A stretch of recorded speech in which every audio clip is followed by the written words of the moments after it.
కేసీఆర్ గారి ప్రభుత్వంలో నేను మున్సిపల్ చైర్పర్సన్గా వ్యవహరించాను.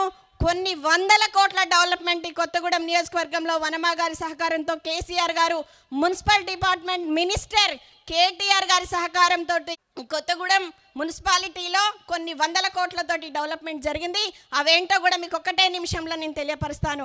స్వచ్ఛ ఆటోసే కావచ్చు, ప్రతి ఊర్లో, పల్లెలో, పట్టణంలో కూడా వైకుంఠ ధామాలు ఉండాలి అని చెప్పిన ఘనత కేసీఆర్ గారిదని కూడా తెలియపరుస్తా ఉన్నాను. మనిషి చనిపోతే మనదంతా కూడా మిడిల్ క్లాస్ ఫ్యామిలీస్ వైకుంఠ రథాలు పెట్టాలి అంటే 15-20 వేల రూపాయలు కావాలి. అదంతా కూడా ఫ్రీ సర్వీస్ ఇవ్వాలి అని చెప్పి అక్కడ వనమా గారు, కేసీఆర్ గారు, మినిస్టర్ కేటీఆర్ గారి సహకారంతో మనం వైకుంఠ రథాలు కొనుక్కొని ఎవరు ఫోన్ చేస్తే వాళ్ళకి వైకుంఠ రథాలు పంపే విధంగా చేసింది ఒక బీఆర్ఎస్ ప్రభుత్వం అని కూడా తెలియపరుస్తా ఉన్నాను. మీరందరూ కూడా ప్రగతి మైదానంలో చూసే ఉంటారు.